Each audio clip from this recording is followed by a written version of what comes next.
Hello ಮಗಳೇ, ಹೇಗಿದ್ದೀರಾ? ಎಲ್ರೂ ಆರಾಮಲ್ವಾ? ಮೇಧಾ ಟು ಸ್ಕೋರ್ ಮೋರ್ ಯೂಟ್ಯೂಬ್ ಚಾನಲ್ಗೆ ನಿಮ್ಮೆಲ್ಲರಿಗೆ ಸ್ವಾಗತ. ಇವತ್ತಿನ ತರಗತಿಯಲ್ಲಿ ನಾವು 8ನೇ ತರಗತಿ ವಿಜ್ಞಾನದ ಅಧ್ಯಾಯ 1 ಬೆಳೆಯ ಉತ್ಪಾದನೆ ಮತ್ತು ನಿರ್ವಹಣೆ ಅನ್ನೋ ಪಾಠವನ್ನ ಮಾಡ್ಲಿಕ್ಕಿದ್ದೇವೆ. ಈ ಪಾಠ ಅಂದ್ರೆ ಈಗಾಗಲೇ ನಾವು 7ನೇ ತರಗತಿ ಮುಗಿಸಿದ್ದೇವೆ, 8ನೇ ತರಗತಿಯ ಪಾಠ ಮಾಡ್ಲಿಕ್ಕಿದ್ದೇವೆ. ಸೊ ತಡ ಮಾಡದೆ ಶುರು ಮಾಡೋಣ ಬನ್ನಿ. ಓಕೆ, ನೋಡಿ, ಬೆಳೆಯ ಉತ್ಪಾದನೆ ಮತ್ತು ನಿರ್ವಹಣೆ. ಈಗ ಪಹೇಲಿ ಮತ್ತು ಬೂಜೋ ಬೆಳಿಗ್ಗೆ ಬೇಸಿಗೆ ರಜೆಯ ಅವಧಿಯಲ್ಲಿ ತಮ್ಮ ಚಿಕ್ಕಪ್ಪನ ಮನೆಗೆ ಹೋದರು. ಅವರ ಚಿಕ್ಕಪ್ಪ ಒಬ್ಬ ರೈತ. ಒಂದು ದಿನ ಅವರು ತಮ್ಮ ಚಿಕ್ಕಪ್ಪನ ಜಮೀನಿನಲ್ಲಿ ಕುರ್ಪಿ, ಕುಡುಗೋಲು, ಸಲಿಕೆ, ನೇಗಿಲು ಮುಂತಾದ ಸಲಕರಣೆಗಳನ್ನ ಕಂಡರು. ಅಂದ್ರೆ ಇದು ಹಳ್ಳಿಯಲ್ಲಿ ಇರುವವರಿಗೆ ಹೆಚ್ಚಿನವರಿಗೆ ಗೊತ್ತಿರ್ತದೆ. ಅಂದ್ರೆ ಯಾರ ಮನೆಯಲ್ಲೆಲ್ಲ ಬೇಸಾಯ ಮಾಡ್ತಾರೆ ಅವರ ಮನೆಯವರಿಗೆ ಇಂಥ ಕೆಲವೊಂದು ಯಾವುದು ಇದ್ರ ಬಗ್ಗೆ ಯಾವ್ದ್ರ ಟೂಲ್ಸ್, ಅಗ್ರಿಕಲ್ಚರಲ್ ಟೂಲ್ಸ್ ಅಂತ ಏನ್ ಹೇಳ್ತೇವೆ ನೋಡಿ, ಅದ್ರ ಬಗ್ಗೆ ಅವರಿಗೆ ಗೊತ್ತಿರ್ತದೆ. ನಾವು ಈ ಸಲಕರಣೆಗಳನ್ನ ಎಲ್ಲಿ ಮತ್ತು ಹೇಗೆ ಬಳಸುತ್ತೇವೆ ಎಂದು ನಾನು ತಿಳಿಯ ಬಯಸುತ್ತೇನೆ. ಅವನಿಗೆ ಬೂಜೋನಿಗೆ ಒಂದು ಡೌಟ್ ಬರ್ತದೆ, ಇದು ಎಲ್ಲಿ ಉಪಯೋಗಿಸ್ತಾರೆ, ಹೇಗೆ ಬಳಸ್ತಾರೆ ಅನ್ನೋದು. ಇದನ್ನ ಎಲ್ಲಿ ಉಪಯೋಗಿಸ್ತಾರೆ? ಕೃಷಿಯಲ್ಲಿ ಉಪಯೋಗಿಸ್ತಾರೆ ಅಲ್ವಾ? ಕೃಷಿಯಲ್ಲಿ ಉಪಯೋಗಿಸ್ತಾರೆ. ಮತ್ತೆ ಅದಕ್ಕೆ ಬೇರೆ ಬೇರೆ ಕೆಲಸಗಳು ಏನು, ಕೃಷಿಗೆ ಬೇಕಾದ ಕೆಲವೊಂದು ಕೆಲಸಗಳು ಏನು ನಾವು ಮಾಡ್ತೇವೆ, ಅದಕ್ಕೊಂದು ಬೇರೆ ಬೇರೆ ಉಪಕರಣಗಳನ್ನ ನಾವು ಬಳಸ್ತೇವೆ. ಎಲ್ಲಾ ಜೀವಿಗಳಿಗೆ ಆಹಾರದ ಅಗತ್ಯವಿದೆ ಎಂದು ನೀವು ಕಲಿತಿರುವಿರಿ. ಸಸ್ಯಗಳು ಮತ್ತು ಆಹಾರವನ್ನು ತಾವೇ ತಯಾರಿಸಿಕೊಳ್ಳುತ್ತದೆ. ಹಸಿರು ಸಸ್ಯಗಳು ತಮ್ಮ ಆಹಾರವನ್ನು ತಾವೇ ಹೇಗೆ ತಯಾರಿಸಿಕೊಳ್ಳುತ್ತದೆ ಎಂಬುದನ್ನು ನೀವು ಸ್ಮರಿಸಿಕೊಳ್ಳಬಲ್ಲಿರಾ? ಮನುಷ್ಯರನ್ನು ಒಳಗೊಂಡಂತೆ ಪ್ರಾಣಿಗಳು ತಮ್ಮ ಆಹಾರವನ್ನು ತಾವೇ ತಯಾರಿಸಿಕೊಳ್ಳುವುದಿಲ್ಲ. ಹಾಗಾದರೆ ಪ್ರಾಣಿಗಳು ತಮ್ಮ ಆಹಾರವನ್ನ ಎಲ್ಲಿಂದ ಪಡೆಯುತ್ತವೆ? ನೀವು ಈಗಾಗಲೇ 7ನೇ ತರಗತಿಯಲ್ಲಿ ಕಲ್ತು ಬಂದಿದ್ದೀರಿ ಅಲ್ವಾ? 7ನೇ ತರಗತಿಯಲ್ಲಿ ಏನು ಕಲ್ತಿದ್ದೀರಿ? ಮೊದಲ ಪಾಠ ಇತ್ತು, ಸಸ್ಯಗಳಲ್ಲಿ ಪೋಷಣೆ ಅನ್ನೋ ಪಾಠ ಇತ್ತು. ಆ ಪಾಠದಲ್ಲಿ ನಾವು ಕಲ್ತಿದ್ದೇವೆ, ಸಸ್ಯಗಳು ತಮ್ಮ ಆಹಾರವನ್ನು ತಾವೇ ತಯಾರಿಸಿಕೊಳ್ತದೆ. ಹೇಗೆ ತಯಾರಿಸಿಕೊಳ್ತದೆ? ನೀರು, ಸೂರ್ಯನ ಬೆಳಕು ಅನ್ನ ಉಪಯೋಗಿಸಿಕೊಂಡು ಆಹಾರವನ್ನ ತಯಾರಿಸ್ತದೆ. ಆ ಆಹಾರವನ್ನ ಪ್ರಾಣಿಗಳು ನಾವು ಏನ್ ಮಾಡ್ತೇವೆ? ಅವಲಂಬಿಸಿದ್ದೇವೆ. ಡೈರೆಕ್ಟ್ ಆಗಿ, ನೇರವಾಗಿ ಅಥವಾ ಪರೋಕ್ಷವಾಗಿ ಅಲ್ಲ. ಸೊ ಪ್ರಾಣಿಗಳು ತಮ್ಮ ಆಹಾರವನ್ನ ಎಲ್ಲಿಂದ ಪಡೆಯುತ್ತದೆ? ಸಸ್ಯಗಳಿಂದಲೇ ಪಡೆಯುತ್ತದೆ. ಹೇಗೆ ಪಡೆಯುತ್ತದೆ? ನೇರವಾಗಿ ಕೆಲವೊಂದು ಸಸ್ಯಾಹಾರಿ ಪ್ರಾಣಿಗಳು ಹುಲ್ಲುಗಳನ್ನೇ ತಿಂತದೆ, ಅಥವಾ ಪರೋಕ್ಷವಾಗಿ ಏನ್ ಮಾಡ್ತದೆ? ಸಸ್ಯಗಳು ಅಂದ್ರೆ ಈಗ ಯಾವುದು ಪ್ರಾಣಿಗಳನ್ನ ಹಿಡಿದು ತಿನ್ನುವಂತಹ ಮಾಂಸಾಹಾರಿ ಪ್ರಾಣಿಗಳು ಏನಿದೆ, ಅವುಗಳು ಆಹಾರವನ್ನ ಅಂದ್ರೆ ಅವುಗಳು ತಿನ್ನುವ ಆಹಾರದಿಂದ ಪಡೆದುಕೊಳ್ತದೆ. ಈಗ ಅದು ಜಿಂಕೆಯನ್ನ ತಿಂದ್ರೆ ಜಿಂಕೆಯಿಂದ ಆ ಸಸ್ಯದಲ್ಲಿರುವ ಶಕ್ತಿಯನ್ನ ತನ್ನ ದೇಹಕ್ಕೆ ವರ್ಗಾಯಿಸಿಕೊಳ್ತದೆ ಅಲ್ವಾ? ಆದರೆ ನಾವು ಆಹಾರವನ್ನ ಏಕೆ ಸೇವಿಸಬೇಕು ಎಂಬ ಪ್ರಶ್ನೆಗೆ ಉತ್ತರ ಕಂಡುಕೊಳ್ಳೋಣ.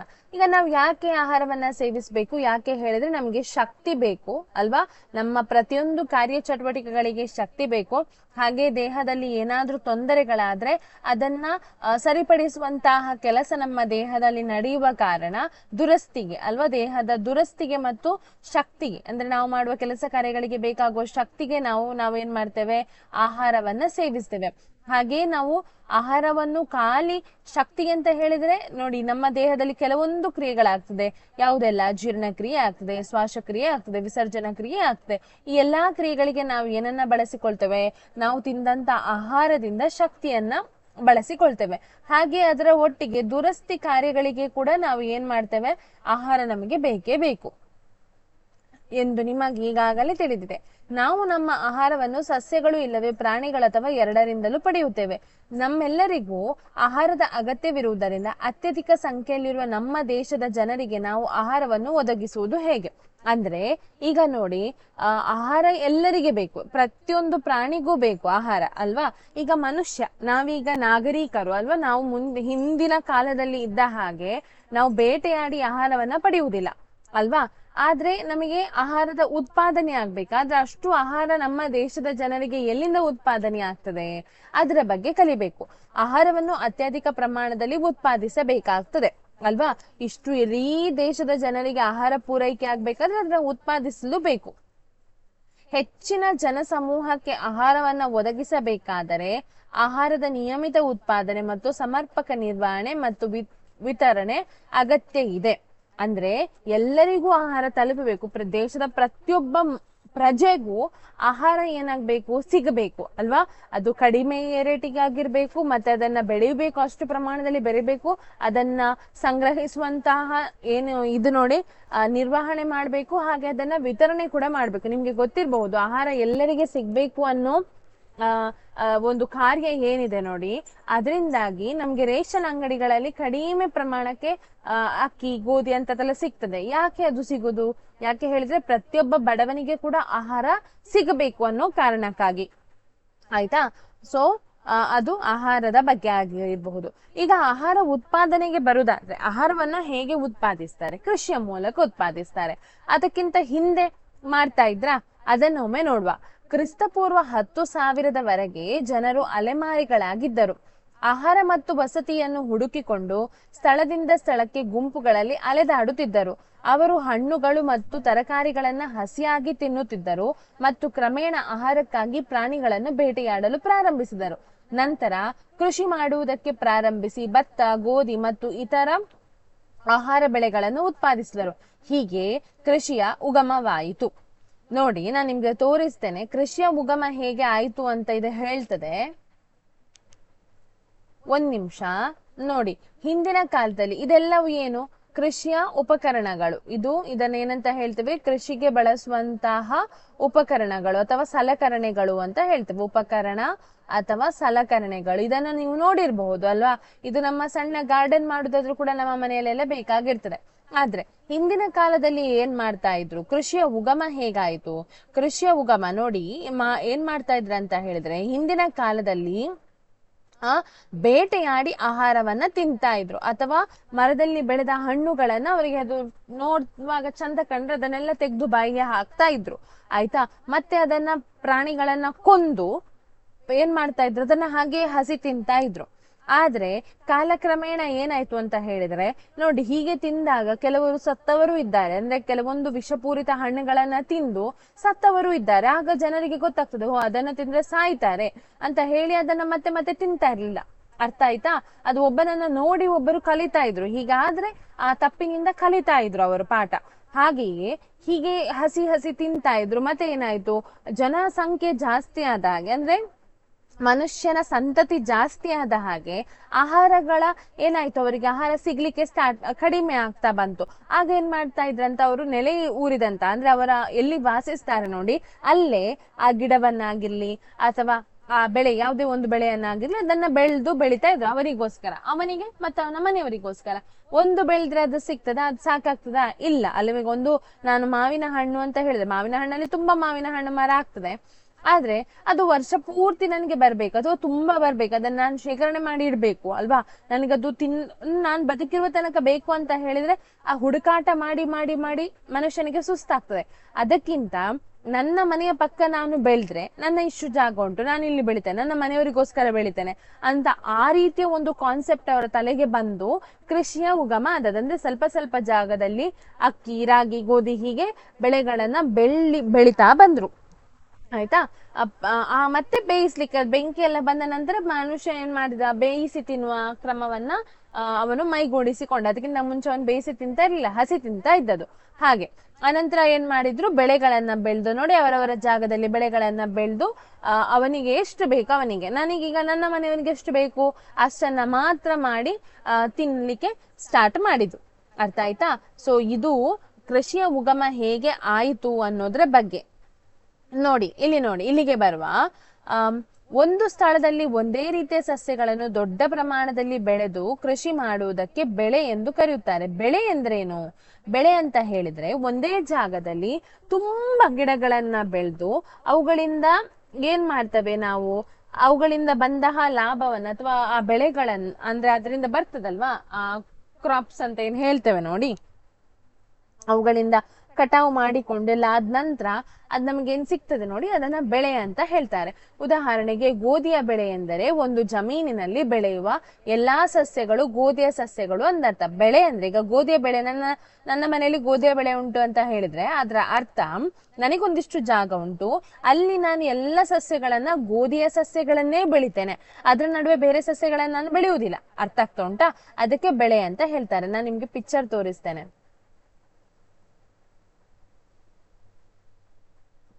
ನೋಡಿ ಇದು ಗೋಧಿಯ ಬೆಳೆ ನೋಡಿದ್ದೀರಾ? ಗೋಧಿ ನೋಡಿ ಹೀಗೆ ಇರ್ತದೆ. ಇದು ಪಂಜಾಬ್ ಅಲ್ಲೆಲ್ಲ ಜಾಸ್ತಿ, ನಮ್ಮ ಕರ್ನಾಟಕದಲ್ಲಿ ಗೋಧಿ ಬೆಳೆಯುವುದು ಸ್ವಲ್ಪ ಕಡಿಮೆ, ಆಯ್ತಾ? ಸೊ ಇದು ಗೋಧಿಯ ಬೆಳೆ. ಈಗ ಬನ್ನಿ ಪಾಠಕ್ಕೆ ಬನ್ನಿ ಪುನಃ. ಬೆಳೆಗಳಲ್ಲಿ ಧಾನ್ಯಗಳು, ತರಕಾರಿಗಳು, ಹಣ್ಣುಗಳು ಎಂದು ವಿಭಿನ್ನ ವಿಧಗಳಿವೆ ಎಂದು ನಿಮಗೆ ಈಗಾಗಲೇ ತಿಳಿದಿದೆ. ಇವುಗಳನ್ನು ಅವು ಬೆಳೆಯುವ ಋತುವಿನನುಗುಣವಾಗಿ ವರ್ಗೀಕರಿಸಬಹುದು. ಅಂದ್ರೆ ಬೆಳೆಗಳಲ್ಲಿ ಕೂಡ ಖಾಲಿ ರಾಗಿ ಗೋಧಿಯನ್ನ ಮಾತ್ರ ಬೆಳೆಯುವುದಲ್ಲ, ಅವುಗಳನ್ನ ಧಾನ್ಯಗಳು ಅಂತ ಕರೆದ್ರೆ ತರಕಾರಿಗಳನ್ನ ಬೆಳಿತೇವೆ, ಹಣ್ಣುಗಳನ್ನ ಬೆಳಿತೇವೆ, ಅರ್ಥ ಆಯ್ತಾ? ಸೊ ಅವುಗಳಲ್ಲಿ ಕೂಡ ವರ್ಗ ಮಾಡಬಹುದು. ಅಷ್ಟು ಮಾತ್ರ ಅಲ್ಲದೆ, ಈ ವರ್ಗಗಳು ಮಾತ್ರ ಅಲ್ಲದೆ ಅವುಗಳನ್ನ ಬೆಳೆಯುವ ಋತುಗಳಿಗನುಸಾರವಾಗಿ, ಅಂದ್ರೆ ಯಾವ ಟೈಮಲ್ಲಿ ಅವುಗಳನ್ನ ಬೆಳಿತೇವೆ ಅದ್ರ ಸಮಯಕ್ಕೆ ಅನುಸಾರವಾಗಿ ಕೂಡ ಬೆಳೆಗಳನ್ನ ನಾವೇನ್ ಮಾಡಬಹುದು, ವರ್ಗೀಕರಿಸಬಹುದು. ಈಗ ನೋಡಿ ಕೇಳಿ, ಭಾರತ ಒಂದು ವಿಶಾಲವಾದ ದೇಶ. ಉಷ್ಣಾಂಶ, ತೇವಾಂಶ ಮತ್ತು ಮಳೆಯ ಪ್ರಮಾಣಗಳಂತಹ ಹವಾಮಾನ ಪರಿಸ್ಥಿತಿಗಳು ಒಂದು ಪ್ರದೇಶದಿಂದ ಮತ್ತೊಂದು ಪ್ರದೇಶಕ್ಕೆ ಬದಲಾಗ್ತದೆ. ಇದರಿಂದಾಗಿ ದೇಶದ ವಿಭಿನ್ನ ಭಾಗಗಳಲ್ಲಿ ವೈವಿಧ್ಯಮಯ ಬೆಳೆಗಳನ್ನ ಬೆಳೆಯಲಾಗುತ್ತದೆ. ಈ ವೈವಿಧ್ಯತೆಯ ಹೊರತಾಗಿ ಎರಡು ವ್ಯಾಪಕವಾದ ಬೆಳೆಯ ವಿಧಾನಗಳನ್ನು ಗುರುತಿಸಲಾಗಿದೆ. ಅವುಗಳೆಂದರೆ ಖಾರಿಫ್ ಬೆಳೆಗಳು ಮತ್ತು ರಬಿ ಬೆಳೆಗಳು. ಏನಂತ ಹೇಳ್ತೇವೆ? ಖಾರಿಫ್ ಬೆಳೆ ಮತ್ತೆ ರಬಿ ಬೆಳೆ ಅಂತ ಹೇಳ್ತೇವೆ. ಯಾಕೆ ಖಾರಿಫ್ ಮತ್ತು ರಬಿ ಬೆಳೆ ಅಂತ ಹೇಳ್ತೇವೆ ಅದನ್ನ ನೋಡುವ. ಅದಕ್ಕಿಂತ ಮುಂಚೆ ನೋಡಿ, ನೀವು ಭಾರತದ ಬಗ್ಗೆ ನಿಮ್ಗೆ ತಿಳಿದಿರ್ತದೆ ಅಂತ ಆದ್ರೆ, ನಾವು ಕರ್ನಾಟಕದಲ್ಲೇ, ಭಾರತ ಬಿಡಿ, ಕರ್ನಾಟಕದ ಉತ್ತರ ಭಾಗಕ್ಕೆ ಹೋದ್ರೆ ರೊಟ್ಟಿಗಳನ್ನ ಹೆಚ್ಚಾಗಿ ತಿಂತಾರೆ. ಜೋಳದ ರೊಟ್ಟಿ ಆಗಿರ್ಬಹುದು ಅಲ್ವಾ? ಸೊ ರೊಟ್ಟಿಗಳನ್ನ ತಿಂತಾರೆ. ನೀವು ಅದೇ ದಕ್ಷಿಣ ಭಾರತದ ಬಳಿ ಬಂದ್ರೆ, ಈ ಮಂಗಳೂರು, ಉಡುಪಿ ಆ ಸೈಡ್ ಎಲ್ಲ ಬಂದ್ರೆ ನಾವು ರೈಸ್ ತಿನ್ನೋದು ಜಾಸ್ತಿ, ಅಂದ್ರೆ ಭತ್ತ, ಅಕ್ಕಿಯನ್ನ ಅಲ್ವಾ, ಅನ್ನವನ್ನ ತಿಂತಾರೆ ಹೆಚ್ಚಾಗಿ. ಅದು ಕೂಡ ಮಂಗಳೂರಿನಲ್ಲಿ ಬಾಯ್ಲ್ಡ್ ರೈಸ್ ಅಂತ ಹೇಳಿ ತಿಂತಾರಲ್ವಾ, ಸ್ವಲ್ಪ ಕುಚ್ಚಲಕ್ಕಿಯನ್ನ, ಅಂದ್ರೆ ಕೆಂಪು ಕಲರ್ ಇರ್ತದೆ ಅಂತದನ್ನ, ಉಡುಪಿ ಮಂಗಳೂರು ಕಡೆ ಅದನ್ನ ತಿಂತಾರೆ. ಆದ್ರೆ ನೀವು ಅದೇ ಬೆಂಗಳೂರು ಆಚೆ ಕಡೆ ಹೋದ್ರೆ ಬೆಳ್ತಕ್ಕಿ ಅಲ್ವಾ, ಬೆಳ್ತಕ್ಕಿ ಬಿಳಿ ಬಿಳಿ ಉದ್ದದ ರೈಸ್ ಇರ್ತದಲ್ವಾ, ಅದನ್ನ ತಿಂತಾರೆ. ಜೋಳದ ರೊಟ್ಟಿಯನ್ನ ತಿಂತಾರೆ ಅಲ್ವಾ, ಶೇಂಗಾದ ಚಟ್ನಿ ಮಾಡಿ ಅದಕ್ಕೆಲ್ಲ ತಿಂತಾರೆ. ಸೊ ನೋಡಿ, ಕರ್ನಾಟಕದಲ್ಲಿ ಇಷ್ಟು, ಮತ್ತೆ ಕೆಲವೊಂದು ಆ ಕಡೆ ಶಿವಮೊಗ್ಗ ಆಚೆ ಎಲ್ಲ ಹೋದ್ರೆ, ಮೈಸೂರೆಲ್ಲ ಹೋದ್ರೆ ರಾಗಿ ರೊಟ್ಟಿ ಆಗಿರಬಹುದು, ರಾಗಿ ಮುದ್ದೆ ಆಗಿರಬಹುದು, ಅದನ್ನ ತಿಂತಾರೆ. ಸೊ ಈ ಒಂದೇ ಕರ್ನಾಟಕದಲ್ಲೇ ಇಷ್ಟು ಬೆಳೆಗಳ ವೈವಿಧ್ಯತೆ ಇದೆ ಅಂತ ಆದ್ರೆ, ನೀವು ಇಡೀ ಭಾರತವನ್ನ ಒಮ್ಮೆ ಯೋಚಿಸಿ ನೋಡಿ. ಭಾರತದಲ್ಲಿ ಬೇರೆ ಬೇರೆ ದೇಶಗಳು, ಬೇರೆ ಬೇರೆ ರಾಜ್ಯಗಳು ಬೇರೆ ಬೇರೆ ಹವಾಮಾನ ಗುಣವನ್ನು ಹೊಂದಿದೆ ಅಲ್ವಾ? ಕೆಲವೊಂದು ಕಡೆ ಉಷ್ಣತೆ ಹೆಚ್ಚಿರ್ತದೆ, ಕೆಲವೊಂದು ಕಡೆ ಉಷ್ಣತೆ ತುಂಬಾ ಕಡಿಮೆ ಇರ್ತದೆ, ತೇವಾಂಶ ಹೆಚ್ಚಿರ್ತದೆ, ತೇವಾಂಶ ಕಡಿಮೆ ಇರ್ತದೆ, ಮಳೆ ಹೆಚ್ಚು ಬೀಳುವಂತಹ ಪ್ರದೇಶಗಳಿವೆ, ಕೆಲವೊಂದು ಕಡೆ ಮಳೆ ಕಡಿಮೆ ಬೀಳುವಂತಹ ಪ್ರದೇಶಗಳಿದೆ. ಇವುಗಳಲ್ಲಿ ಕೂಡ ಅದಕ್ಕ ಅನುಸಾರವಾಗಿ, ಆ ಹವಾಮಾನಕ್ಕೆ ಅನುಸಾರವಾಗಿ ಬೇರೆ ಬೇರೆ ರೀತಿಯ ಬೆಳೆಗಳನ್ನ ಬೆಳಿತಾರೆ. ಅದನ್ನ ಬಿಟ್ಟು ನಾವೊಂದು ಸರಿಯಾಗಿ ಕ್ಯಾಟಗರಿ ಮಾಡುವುದಂತ ಆದ್ರೆ ಎರಡು ರೀತಿಗಳಲ್ಲಿ ಬೆಳೆಗಳನ್ನ ಬೆಳಿತಾರೆ. ಒಂದು ಖಾರಿಫ್ ಬೆಳೆ, ಮತ್ತೊಂದು ರಬಿ ಬೆಳೆ ಅಂತ. ಇದನ್ನ ನೋಡುವ. ಇದು ಇಂಪಾರ್ಟೆಂಟ್, ಯಾವಾಗ್ಲೂ 2 ಮಾರ್ಕಿಗೆ ಬರುವಂತಹ ಕ್ವೆಶ್ಚನ್ ಇದು, ಆಯ್ತಾ? 2 ಮಾರ್ಕಿಗೆ ಬರುವಂತಹ ಕ್ವೆಶ್ಚನ್ ಇದು. ಖಾರಿಫ್ ಬೆಳೆ ಮತ್ತು ರಬಿ ಬೆಳೆಗಳೆಂದರೇನು? ಮಳೆಗಾಲದಲ್ಲಿ ಬಿತ್ತನೆ ಮಾಡುವ ಬೆಳೆಗಳಿಗೆ ಖಾರಿಫ್ ಬೆಳೆಗಳು ಎನ್ನುವರು. ಭಾರತದಲ್ಲಿ ಮಳೆಗಾಲವು ಸಾಮಾನ್ಯವಾಗಿ ಜೂನ್ ನಿಂದ ಸೆಪ್ಟೆಂಬರ್ ವರೆಗೆ ಇರುತ್ತದೆ. ಭತ್ತ, ಜೋಳ, ಸೋಯಾಬೀನ್, ನೆಲಗಡಲೆ, ಹತ್ತಿ ಇತ್ಯಾದಿ ಖಾರಿಫ್ ಬೆಳೆಗಳಿಗೆ ಉದಾಹರಣೆಯಾಗಿದೆ. ನೋಡಿ, ಮಳೆಗಾಲದ ಬೆಳೆಗಳನ್ನ ನಾವು ಏನಂತ ಕರಿತೇವೆ? ಖಾರಿಫ್ ಬೆಳೆಗಳು ಅಂತ ಕರಿತೇವೆ. ನಾನು ನಿಮ್ಗೆ ಪಿಕ್ಚರ್ ತೋರಿಸ್ತೇನೆ ನೋಡಿ, ಖಾರಿಫ್ ಬೆಳೆಗಳನ್ನ ಹೇಗಿರ್ತದೆ ಅಂತ ನೋಡುವ. ನೋಡಿ, ಇದು ಖಾರಿಫ್ ಬೆಳೆಗಳು, ಇದು ಖಾರಿಫ್ ಬೆಳೆಗಳು. ಇದನ್ನ ಇನ್ನೊಂದು ಹೆಸರೆತ್ತಿ ಕರೆಯುವುದಾದ್ರೆ ಇದನ್ನು ಮಳೆಗಾಲದ ಬೆಳೆ ಅಂತ ಹೇಳ್ತಾರೆ. ಏನಂತ ಹೇಳ್ತಾರೆ? ಮಳೆಗಾಲದ ಬೆಳೆ. ಅಂದ್ರೆ ಮಳೆಗಾಲಕ್ಕೆ ಹೆಚ್ಚಾಗಿ ಇದನ್ನ ಬೆಳಿತಾರೆ. ಇದು ಅಕ್ಕಿ, ಇದು ಸೋಯಾಬೀನ್ಗೆ ಕೂಡ ಹೆಚ್ಚು ನೀರು ಬೇಕಾಗುವ ಕಾರಣ ಅದನ್ನ ಮಳೆಗಾಲದಲ್ಲಿ ಬೆಳಿತಾರೆ. ಪುನಃ ಇದು ಹತ್ತಿಗೆ ಕೂಡ ಹೆಚ್ಚು ನೀರು ಬೇಕು. ಇದು ಏನು, ಹೆಸರು ಬೇಳೆ, ಇದು ತೊಗರಿ ಬೇಳೆ, ಇದು ಜೋಳ. ಸೊ ಇವೆಲ್ಲಕ್ಕೂ ಹೆಚ್ಚಾಗಿ ನೀರು ಬೇಕಾದ ಕಾರಣ ಇದನ್ನ ಮಳೆಗಾಲದ ಬೆಳೆ ಅಂತ ಹೇಳ್ತಾವೆ. ಇದಕ್ಕೆ ಇನ್ನೊಂದು ಹೆಸರೇನು? ಖಾರಿಫ್ ಬೆಳೆ. ಮಳೆಗಾಲ ಯಾವಾಗಿನಿಂದ ಯಾವಾಗ ಇರ್ತದೆ? ಜೂನ್ ನಿಂದ ಹಿಡಿದು ಸೆಪ್ಟೆಂಬರ್ ತನಕ ಇರ್ತದೆ. ಅಂದ್ರೆ ಮಳೆಗಾಲ ಬರ್ತದೆ ಅಂತ ಸ್ಟಾರ್ಟ್ ಆಗುವಾಗ ಇವರು ನೆಲವನ್ನೆಲ್ಲ ಹದ ಮಾಡಿ ಎಲ್ಲ ಇಟ್ಟಿರ್ತಾರೆ, ಮತ್ತೆ ಅದಕ್ಕೆ ಬೀಜ, ಅಂದ್ರೆ ಮಳೆಗಾಲಕ್ಕೆ ಬೀಜ ಹಾಕಿ ಆಗ್ತದೆ. ಹಾಗೆ ಸೆಪ್ಟೆಂಬರ್ ಆಗುವಾಗ ಅದು ಕಟಾವಿಗೆ ಬಂದು ಆಗ್ತದೆ. ಕಟಾವ್ ಅಂತ ಹೇಳಿದ್ರೆ ಅದರಲ್ಲಿ ಬೆಳೆ ಬಂದು ಆಗ್ತದೆ, ಅದನ್ನ ತೆಗಿಲಿಕ್ಕೆ ರೆಡಿ ಆಗುವ ಟೈಮ್ ಅದು, ಆಯ್ತಾ. ಸೊ ಇದನ್ನ ಏನಂತ ಹೇಳ್ತಾರೆ, ಮಳೆಗಾಲದ ಬೆಳೆ ಅಂತ ಹೇಳ್ತಾರೆ. ಅರ್ಥ ಆಗ್ತಾ ಉಂಟಾ? ಹಾಗಾದ್ರೆ ರಬಿ ಬೆಳೆ ಅಂದ್ರೇನು? ರಬಿ ಬೆಳೆಯನ್ನು ನೋಡಿ, ಬೆಳೆಯುವ ಚಳಿಗಾಲದಲ್ಲಿ ಬೆಳೆಯುವ ಬೆಳೆಗಳಿಗೆ ರಬಿ ಬೆಳೆಗಳು ಎನ್ನುವರು. ಅವುಗಳ ಕಾಲಾವಧಿ ಸಾಮಾನ್ಯವಾಗಿ ಅಕ್ಟೋಬರ್ ನಿಂದ ಮಾರ್ಚ್ ವರೆಗೆ. ಅಂದ್ರೆ ಅಕ್ಟೋಬರ್ ನಲ್ಲಿ ಬೀಜ ಬಿತ್ತಿ ಮಾರ್ಚ್ ನಲ್ಲಿ ಏನ್ ಮಾಡ್ತಾರೆ, ಕಟಾವು ಮಾಡ್ತಾರೆ. ಸೊ ಅದನ್ನ ಅಕ್ಟೋಬರ್ ನಿಂದ ಮಾರ್ಚ್ ನವರೆಗೆ ಗೋಧಿ, ಕಡಲೆ, ಬಟಾಣಿ, ಸಾಸಿವೆ ಮತ್ತು ಅಗಸೆ ರಬಿ ಬೆಳೆಗಳಿಗೆ ಉದಾಹರಣೆಗಳಾಗಿದೆ. ನಾನು ನಿಮ್ಗೆ ಇದ್ರ ಪಿಕ್ಚರ್ ನೋಡ್ತೇನೆ. ಯಾಕೆ ನಿಮ್ಗೆ ನಾನು ಪಿಕ್ಚರ್ ತೋರಿಸುದಂತ ಹೇಳಿದ್ರೆ, ನೋಡುವಾಗ ನಮ್ಗೆ ಸರಿ ನೆನಪಿಡ್ತದೆ. ಈಗ ನಮ್ಮ ಕಣ್ಣಿನ ಮೂಲಕ ನಾವು ಅದನ್ನೆಲ್ಲ ಸರಿಯಾಗಿ ನೋಡುವಾಗ, ಚಿತ್ರಗಳನ್ನ ನೋಡುವಾಗ ನೆನಪಿಡ್ತದೆ ಅನ್ನೋ ಕಾರಣಕ್ಕೆ ನಾನು ನಿಮ್ಗೆ ಪಿಕ್ಚರ್ ತೋರಿಸುದು. ಇದನ್ನ ಖಾರಿಫ್ ರಬಿ ಬೆಳೆ ಅಂತ ಹೇಳ್ತಾರೆ. ಚಳಿಗಾಲದ ಬೆಳೆ ಇದು ರಬಿ ಬೆಳೆಗಳು, ಆಯ್ತಾ. ಇದನ್ನ ಏನಂತ ಹೇಳ್ತಾರೆ, ಚಳಿಗಾಲದ ಬೆಳೆ. ಅದು ಮಳೆಗಾಲದ ಬೆಳೆ ಆದ್ರೆ ಇದು ಚಳಿಗಾಲದ ಬೆಳೆ. ಯಾಕೆ ಇದನ್ನ ಚಳಿಗಾಲದ ಬೆಳೆ ಅಂತ ಹೇಳ್ತಾರೆ? ಯಾಕೆ ಹೇಳಿದ್ರೆ ಇದನ್ನ ಬೆಳಿಲಿಕ್ಕೆ ಸ್ಟಾರ್ಟ್ ಮಾಡುದು ಅಕ್ಟೋಬರ್ ನಿಂದ, ಅಕ್ಟೋಬರ್, ಸೆಪ್ಟೆಂಬರ್, ಅಲ್ಲಿಂದ ಮಾರ್ಚ್ ವರೆಗೆ, ಆಯ್ತಾ. ಅಕ್ಟೋಬರ್ ನಿಂದ ಮಾರ್ಚ್ ವರೆಗೆ ಬೆಳಿತಾರೆ ಇದನ್ನ. ಇದಕ್ಕೆ ಉದಾಹರಣೆಗಳು ಯಾವುದು? ಒಂದು ಗೋಧಿ, ಇದು ಓಟ್ಸ್ ಅಂತ ಹೇಳ್ತಾರಲ್ಲ, ನೀವು ಓಟ್ಸ್ ತಿಂತೀರಾ? ಓಟ್ಸ್ ಎಲ್ಲ ಬರ್ತದಲ್ಲ ಟಿವಿಯಲ್ಲಿ, ಅದು. ಇದು ನೋಡಿ, ಇದು ಎಂತ? ಬಾರ್ಲಿ. ಇದು ಮೆಕ್ಕೆಜೋಳ. ನಾನು ಇಲ್ಲಿ ಬರಿತೇನೆ, ಮೆಕ್ಕೆಜೋಳ ಇದು. ಇದು ಅಗಸೆ ಬೀಜ, ಇದು ಸಾಸಿವೆ. ಸೊ ಇವೆಲ್ಲವನ್ನ ನಾವೇನಂತ ಕರಿತೇವೆ, ರಬಿ ಬೆಳೆಗಳು ಅಂತ ಕರಿತೇವೆ, ಆಯ್ತಾ. ರಬಿ ಬೆಳೆಗಳನ್ನ ಚಳಿಗಾಲದ ಬೆಳೆ ಅಂತ ಹೇಳ್ತಾರೆ, ಮತ್ತೆ ಮಳೆಗಾಲದ ಬೆಳೆಯನ್ನ ಏನಂತ ಹೇಳ್ತಾರೆ, ಖಾರಿಫ್ ಬೆಳೆ ಅಂತ ಹೇಳ್ತಾರೆ. ಇದನ್ನೊಂದು ನೆನಪಿಟ್ಕೊಳ್ಳಿಕ್ಕೆ ಒಂದು ಸುಲಭ ಸೂತ್ರ ಹೇಳ್ತೇನೆ ನೋಡಿ, ಬರ್ದು ತಕೊಳ್ಳಿ. ನೋಡಿ, ಜಸ್ಟ್ ಹೀಗೆ ನೆನಪಿಟ್ಕೊಂಡ್ರೆ ಆಯ್ತು. ಕಮ ರಚ. ಕ ಅಂತ ಹೇಳಿದ್ರೆ ಖಾರಿಫ್ ಬೆಳೆ, ಇದು ಮಳೆಗಾಲದ ಬೆಳೆ. ರ ಅಂತ ಹೇಳಿದ್ರೆ ರಬಿ ಬೆಳೆ, ಇದನ್ನ ಚಳಿಗಾಲದ ಬೆಳೆ ಅಂತ ಹೇಳ್ತಾರೆ. ಇದು ಯಾಕೆ ಹೇಳಿದ್ರೆ ನಿಮ್ಗೆ ಅಟ್ಲೀಸ್ಟ್ ಒಂದು ಪಾಯಿಂಟ್ ನಿಮ್ಗೆ ವ್ಯತ್ಯಾಸ ಕೇಳಿದಾಗ ಹೇಳಲಿಕ್ಕೆ ಬರ್ತದಲ್ವಾ? ಅರ್ಥ ಆಗ್ತಾ ಉಂಟಾ? ವ್ಯತ್ಯಾಸಕ್ಕೆ ಇದು ಹೆಚ್ಚಾಗಿ ಬರ್ತದೆ, ರಬಿ ಮತ್ತು ಖಾರಿಫ್ ಬೆಳೆಗಳ ವ್ಯತ್ಯಾಸ ಬರೀರಿ ಅಂತ. ಆಗ ಅಟ್ಲೀಸ್ಟ್ ನಿಮ್ಗೆ ಇಷ್ಟು ಗೊತ್ತಿರ್ತದಲ್ವಾ, ರಬಿ ಬೆಳೆ ಅಂದ್ರೇನು, ಖಾರಿಫ್ ಬೆಳೆ ಅಂದ್ರೇನು ಅಂತ ಹೇಳಿ. ಅದ್ರಲ್ಲಿ ಪುನಃ ಕನ್ಫ್ಯೂಷನ್ ಇರುವುದಿಲ್ಲಲ್ಲ, ಅದಕ್ಕೋಸ್ಕರ ನಾನು ಅದನ್ನ ಹಾಗೆ ಹೇಳಿದ್ದು, ಕಮ ರ ಚ, ಆಯ್ತಾ. ಇವುಗಳ ಹೊರತಾಗಿ ದ್ವಿದಳ ಧಾನ್ಯಗಳು ಮತ್ತು ತರಕಾರಿಗಳನ್ನ ಬೇಸಿಗೆಯಲ್ಲಿ ಅನೇಕ ಪ್ರದೇಶಗಳಲ್ಲಿ ಬೆಳೆಯಲಾಗುತ್ತದೆ. ಬೇಸಿಗೆಯಲ್ಲಿ ತರಕಾರಿಗಳನ್ನು ಕೂಡ ಬೆಳೀತಾರೆ. ಈಗ ನೋಡಿ, ಬೆಳೆಯ ಉತ್ಪಾದನೆಯ ಮೂಲಭೂತ ಪದ್ಧತಿಗಳು. ಈಗ ನಾವು ಬೆಳೆಯನ್ನ ಬೆಳೆಯುವಾಗ ಅದಕ್ಕೊಂದು ಪದ್ಧತಿ ಇರ್ತದೆ. ಭತ್ತವನ್ನು ಚಳಿಗಾಲದಲ್ಲಿ ಬೆಳೆಯದಿರಲು ಕಾರಣವೇನು ಅಂದ್ರೆ, ತುಂಬಾ ಡ್ರೈ ಇರ್ತದೆ. ಭತ್ತದ ಬೆಳೆಗೆ ಅತ್ಯಧಿಕ ಮಳೆಯ ಪ್ರಮಾಣದ ನೀರು ಬೇಕು. ನೀವು ಭತ್ತದ ಬೆಳೆ ಅಂತ ನೋಡಿದ್ರೆ, ಇಲ್ಲೆಲ್ಲ ನಾವು ಭತ್ತ ಬೆಳೆಯುವುದು ಜಾಸ್ತಿ ದಕ್ಷಿಣ ಕನ್ನಡದಲ್ಲಿ. ಈಗ ಗದ್ದೆಗಳು ಕಡಿಮೆ ಇದೆ, ಆದ್ರೆ ಗದ್ದೆಗಳಿದ್ದಾಗ ಅದಕ್ಕೆ ನೀರು ಬೇಕು. ನೀವು ಭತ್ತದ ಫೀಲ್ಡ್ ಅಂತ ಹೇಳ್ತೇವಲ್ವಾ, ಅದನ್ನ ನೋಡಿದ್ರೆ ಗದ್ದೆಯಲ್ಲೆಲ್ಲ ನೀರು ನಿಂತಿರ್ತದೆ. ಅಂದ್ರೆ ಅಷ್ಟು ತುಂಬಾ ನೀರು ಬೇಕು ಇದಕ್ಕೆ, ಆಯ್ತಾ. ಆದ್ದರಿಂದ ಮಳೆಗಾಲದಲ್ಲಿ ಮಾತ್ರ ಇದನ್ನ ಬೆಳಿತಾರೆ. ಯಾಕೆ ಭತ್ತವನ್ನ ಮಳೆಗಾಲದ ಬೆಳೆ ಅಂತ ಹೇಳುದು, ಚಳಿಗಾಲದಲ್ಲಿ ಯಾಕೆ ಬೆಳೆಯುವುದಿಲ್ಲ ಅಂತ ಅರ್ಥ ಆಯ್ತಲ್ಲ. ಯಾಕೆ ಹೇಳಿದ್ರೆ ತುಂಬಾ ನೀರು ಬೇಕು, ಹಾಗಾಗಿ ಚಳಿಗಾಲದಲ್ಲೆಲ್ಲ ನೀರು ಆರ್ತಾ ಬರ್ತದಲ್ವಾ, ಬತ್ತಿಕೊಂಡು ಬರ್ತದೆ, ಅದಕ್ಕೋಸ್ಕರ ಮಳೆಗಾಲದ ಬೆಳೆ ಅಂತ ಹೇಳ್ತಾರೆ. ಈಗ ನೋಡಿ, ಕೆಳಗೆ ಬರುವ ಬೆಳೆಗಳ ಕೃಷಿಯು ಒಂದು ನಿರ್ದಿಷ್ಟ ಕಾಲಾವಧಿಯಲ್ಲಿ ರೈತರು ಕೈಗೊಳ್ಳುವ ಚಟುವಟಿಕೆಗಳನ್ನ ಒಳಗೊಂಡಿದೆ. ಈ ಚಟುವಟಿಕೆಗಳು ಒಬ್ಬ ಮಾಲಿ ಅಥವಾ ಸ್ವತಃ ನೀವೇ ನಿಮ್ಮ ಮನೆಯಲ್ಲಿ ಅಲಂಕಾರಿಕ ಸಸ್ಯಗಳನ್ನು ಬೆಳೆಯುವಾಗ ಕೈಗೊಳ್ಳುವ ಚಟುವಟಿಕೆಗಳಂತೆಯೇ ಇವು ಇರುವುದನ್ನು ನೀವು ಗಮನಿಸಬಹುದು. ಈ ಚಟುವಟಿಕೆಗಳು ಅಥವಾ ಕಾರ್ಯಗಳನ್ನ ಕೃಷಿ ಪದ್ಧತಿಗಳು ಎಂದು ಕರೆಯಲಾಗುತ್ತದೆ. ಈ ಚಟುವಟಿಕೆಗಳನ್ನ ಕೆಳಗೆ ಪಟ್ಟಿ ಮಾಡಲಾಗಿದೆ. ಈಗ ಕೃಷಿ ಚಟುವಟಿಕೆಗಳು ಅಂತ ಹೇಳಿದ್ರೆ, ಈಗ ನಾವು ಮನೆಯಲ್ಲೇ ಒಂದು ಗಿಡ ನೆಡುದಾದ್ರೆ, ನಮ್ಮದು ಗಾರ್ಡನ್ ಉಂಟು, ನಾನು ಗಿಡ ನೆಟ್ಟಿದ್ದೇನೆ, ತೋಟ ಮಾಡಿದ್ದೇನೆ, ಗಿಡ ನೆಟ್ಟಿದ್ದೇನೆ ಅಂತ ಆದ್ರೆ ನಾವು ಹೇಗೆ ಮಾಡ್ತೇವೆ, ಅದನ್ನ ಪಾಟ್ ರೆಡಿ ಮಾಡ್ತೇವೆ ಅಲ್ವಾ.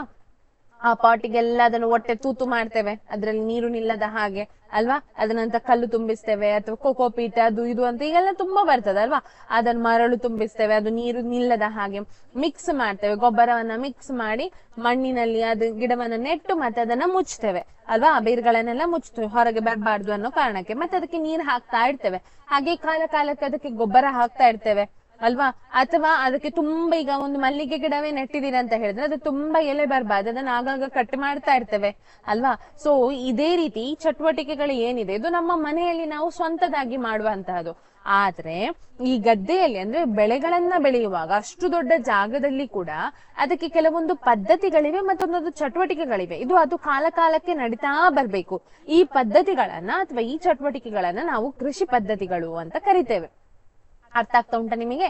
ಅದ್ರಲ್ಲಿ ಯಾವ್ದೆಲ್ಲ ಕೃಷಿ ಪದ್ಧತಿಗಳು ಇದೆ? ಮೊದಲಿಗೆ ಮಣ್ಣನ್ನ ಹದಗೊಳಿಸುವಿಕೆ, ಬಿತ್ತನೆ, ಸಾವಯವ ಗೊಬ್ಬರಗಳು ಮತ್ತು ರಸಗೊಬ್ಬರಗಳನ್ನ ಸೇರಿಸುವುದು, ನೀರಾವರಿ, ಕಳೆಗಳಿಂದ ರಕ್ಷಣೆ, ಕೊಯ್ಲು ಮತ್ತು ಸಂಗ್ರಹಣೆ. ಯಾವುದೆಲ್ಲ ಉಂಟು ಅಂತ ಹೇಳಿ ಇನ್ನೊಮ್ಮೆ ನೋಡುವ. ಯಾವುದೆಲ್ಲ ಇದೆ? ಮೊದಲಿಗೆ ಮಣ್ಣನ್ನ ಏನ್ ಮಾಡ್ತಾರೆ? ಹದ ಮಾಡ್ತಾರೆ. ನೋಡಿ, ನಾನು ನಿಮ್ಗೆ ತೋರಿಸ್ತೇನೆ. ಮಣ್ಣನ್ನ ಹದ ಮಾಡ್ತಾರೆ. ಇದನ್ನ ನೋಡಿ ನೀವು, ನಿಮ್ಗೆ ಕಾಣ್ತದೆ, ಇದು ಮಣ್ಣನ್ನ ಹದ ಮಾಡುವಂತದ್ದು.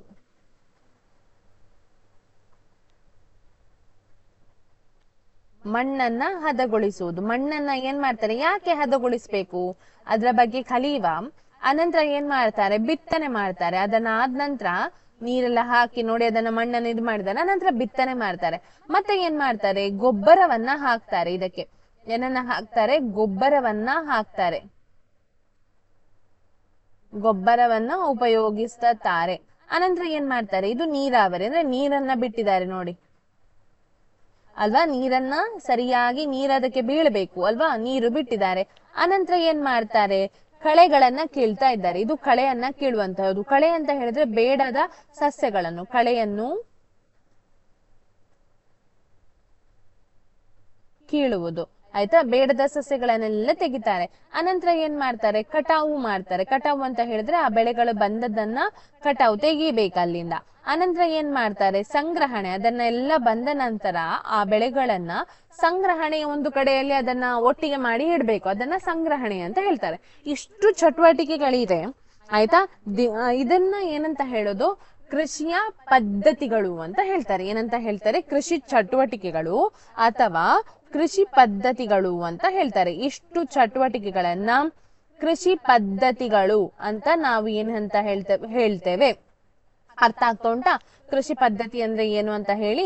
ಕೃಷಿಯಲ್ಲಿ ಉಪಯೋಗ ಮಾಡುವಂತಹ, ಅಂದ್ರೆ ಕೃಷಿಯಲ್ಲಿ ಬಳಸುವಂತಹ ಕೆಲವೊಂದು ಚಟುವಟಿಕೆಗಳನ್ನ ಕೃಷಿ ಪದ್ಧತಿಗಳು ಅಂತ ಹೇಳ್ತೇವೆ. ಅದ್ರಲ್ಲಿ ಮೊದಲನೆಯದನ್ನ ನಾವಿವತ್ತು ಕಲೀಲಿಕ್ಕಿದ್ದೇವೆ.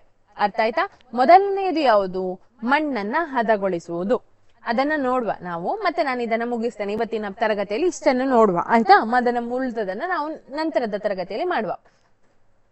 ಬೆಳೆಯನ್ನು ಬೆಳೆಯುವ ಮೊದಲು ಮಣ್ಣನ್ನ ಹದಗೊಳಿಸುವುದು ಕೃಷಿಯ ಮೊದಲ ಹಂತವಾಗಿದೆ. ಕೃಷಿಯಲ್ಲಿನ ಬಹುಮುಖ್ಯ ಕಾರ್ಯವೆಂದರೆ ಮಣ್ಣನ್ನ ತಿರುವಿ ಹಾಕುವುದು ಮತ್ತು ಅದನ್ನ ಸಡಿಲಗೊಳಿಸುವುದು. ಇದರಿಂದ ಇದು ಯಾಕೆ ಅಂತ ನೋಡಿ ಉಪಯೋಗ. ಇದರಿಂದ ಬೇರುಗಳು ಮಣ್ಣಿನಲ್ಲಿ ಆಳಕ್ಕೆ ಇಳಿಯಲು ಸಾಧ್ಯವಾಗುತ್ತದೆ. ಬೇರುಗಳು ಅತ್ಯಂತ ಆಳಕ್ಕೆ ಹೋದರೂ ಸಡಿಲವಾದ ಮಣ್ಣು ಅವುಗಳ ಸುಲಭ ಉಸಿರಾಟಕ್ಕೆ ಅನುವು ಮಾಡಿ ಕೊಡುತ್ತದೆ. ಬೇರುಗಳ ಉಸಿರಾಟಕ್ಕೆ ಅನುವು ಮಾಡಿ ಕೊಡ್ತದೆ. ಮಣ್ಣಿನ ಸಡಿಲಗೊಳಿಸುವಿಕೆಯು ಬೇರುಗಳ ಸುಲಭ ಉಸಿರಾಟಕ್ಕೆ ಪೂರಕವಾಗಿರಲು ಕಾರಣವೇನು? ಯಾಕೆ ಹೇಳಿದ್ರೆ ಗಾಳಿ ಅದರಲ್ಲಿ ಓಡಾಡ್ತದೆ, ಹಾಗಾಗಿ ಅವುಗಳಿಗೆ ಉಸಿರಾಡಲು ಸುಲಭ ಆಗ್ತದೆ. ಸಡಿಲವಾದ ಮಣ್ಣು ಎರೆಹುಳುಗಳ ಮತ್ತು ಸೂಕ್ಷ್ಮ ಜೀವಿಗಳ ಬೆಳವಣಿಗೆಗೆ ಸಹಾಯ ಮಾಡ್ತದೆ. ಇದು ಕೂಡ ಇಂಪಾರ್ಟೆಂಟ್, ಎರಡನೇ ಪಾಯಿಂಟ್ ಅಂತ ಹಾಕ್ಬೋದು. ಈ ಜೀವಿಗಳು ರೈತನ ಮಿತ್ರ, ಏಕೆಂದರೆ ಇವುಗಳು ಮಣ್ಣನ್ನ ತಿರುವಿ ಹಾಕಿ ಸಡಿಲಗೊಳಿಸುತ್ತದೆ ಮತ್ತು ಅದಕ್ಕೆ ಹ್ಯೂಮಸ್ ಅನ್ನು ಸೇರಿಸುತ್ತದೆ. ಆದರೆ ಮಣ್ಣನ್ನು ತಿರುವಿ ಹಾಕುವ ಮತ್ತು ಸಡಿಲಗೊಳಿಸುವ ಅಗತ್ಯವೇನು? ಯಾಕೆ ಇದನ್ನ ಮಣ್ಣನ್ನ ತಿರುವಿ ಹಾಕಬೇಕು? ನೋಡಿ, ಮಣ್ಣನ್ನ ತಿರುವಿ ಹಾಕುವುದಂತ ಹೇಳಿದ್ರೆ ನೋಡಿದ್ರಲ್ವಾ ನೀವೇನ್ ಮಾಡ್ತಾರೆ ಅಂತ ಹೇಳಿ. ಅಂದ್ರೆ ಅದನ್ನ ಸರಿಯಾಗಿ ಮಣ್ಣನ್ನ ಅವುಗಳ ಅಂದ್ರೆ ಉಪಕರಣಗಳನ್ನ ಯೂಸ್ ಮಾಡಿ ಅಥವಾ ಟ್ರ್ಯಾಕ್ಟರ್ ಅನ್ನೆಲ್ಲ ಯೂಸ್ ಮಾಡಿ ಮಣ್ಣನ್ನ ಸರಿಯಾಗಿ ಅಂದ್ರೆ ರೆಡಿ ಮಾಡುದು. ಆಯ್ತಾ? ಸಡಿಲಗೊಳಿಸುವುದು. ಯಾಕೆ ಮಾಡ್ತಾರೆ? ಯಾಕೆ ಅಂತ ಹೇಳಿದ್ರೆ ಬೀಜ ಬಿತ್ತನೆ ಆದ ನಂತರ ಗಿಡ ಬಂದು ಮೊಳಕೆ ಒಡೆದಾಗ, ಬೀಜ ಮೊಳಕೆ ಒಡೆದು ಏನಾದಾಗ ಗಿಡ ಆದಾಗ ಅವುಗಳ ಬೇರು ಏನಿದೆ ನೋಡಿ ಆಳಕ್ಕೆ ಹೋಗ್ಬೇಕು. ಆಳಕ್ಕೆ ಹೋಗುವಾಗ ಮಣ್ಣು ಗಟ್ಟಿ ಇರಬಾರ್ದು. ಯಾಕೆ? ಅವುಗಳಿಗೆ ನೀರನ್ನ ಹೀರಿಕೊಳ್ಳಿಕ್ಕೆ ಒಂದು ಕಷ್ಟ ಆಗ್ತದೆ, ಮತ್ತೊಂದು ಆ ಬೇರುಗಳು ಉಸಿರಾಡ್ಲಿಕ್ಕೆ ಅವುಗಳು ಮಣ್ಣು ಮೆದು ಇದ್ರೆ ಅವುಗಳು ಗಾಳಿ ಸುಲಭವಾಗಿ ಹೋಗುವ ಕಾರಣ ಅವುಗಳಿಗೆ ಉಸಿರಾಡ್ಲಿಕ್ಕೆ ಇದು ಸಹಾಯ ಮಾಡ್ತದೆ. ಯಾವುದು? ಸಡಿಲವಾದ ಮಣ್ಣು. ಅರ್ಥ ಆಯ್ತಾ? ಮತ್ತೆ ಈ ಸಡಿಲವಾದ ಮಣ್ಣಿನಲ್ಲಿ ಕೆಲವೊಂದು ಸೂಕ್ಷ್ಮಾಣು ಜೀವಿಗಳಿರ್ತದೆ, ಅದರೊಟ್ಟಿಗೆ ಎರೆಹುಳುಗಳು ಕೂಡ ಇರ್ತದೆ. ಎರೆಹುಳನ್ನ ನೋಡಿದೀರಾ ನೀವು? ಎರೆಹುಳನ್ನ ರೈತನ ಮಿತ್ರ ಅಂತ ಹೇಳ್ತಾರೆ. ಯಾಕೆ ರೈತನ ಮಿತ್ರ ಅಂತ ಹೇಳ್ತಾರೆ? ಏಕೆಂದರೆ ಇವುಗಳು ಮಣ್ಣನ್ನ ತಿರುವಿ ಹಾಕಿ ಸಡಿಲಗೊಳಿಸ್ತದೆ. ಅಂದ್ರೆ ಅದು ತಿಂದು ಆ ಮಣ್ಣಿನಲ್ಲಿರುವ ಪೋಷಕಾಂಶವನ್ನಾಗಿರ್ಬಹುದು, ಸತ್ತು ಬಿದ್ದ ಎಲೆಗಳನ್ನಾಗಿರ್ಬಹುದು, ಅದನ್ನೆಲ್ಲ ತಿಂದು ಅದರ ಕಕ್ಕ ಏನಿದೆ ನೋಡಿ ಅದನ್ನ ಮಣ್ಣಿಗೆ ಹಾಕ್ತದೆ. ಸೊ ಆಗ ಮಣ್ಣು ಫಲವತ್ತತೆಯನ್ನ ಪಡೆದುಕೊಳ್ತದೆ. ಮಣ್ಣು ಏನಾಗ್ತದೆ? ಫಲವತ್ತತೆಯನ್ನ ಪಡೆದುಕೊಳ್ತದೆ. ಏಕೆಂದರೆ ಇವುಗಳನ್ನು ಮಣ್ಣನ್ನು ಸಡಿಲಗೊಳಿಸ್ತದೆ ಮತ್ತೆ ಅದಕ್ಕೆ ಹ್ಯೂಮಸ್ ಅನ್ನು ಸೇರಿಸ್ತದೆ. ಹಾಗೆ ಮಣ್ಣನ್ನು ಸಡಿಲಗೊಳಿಸುವ ಕ್ರಿಯೆಯನ್ನ ನಾವ್ ಏನಂತ ಹೇಳ್ತೇವೆ?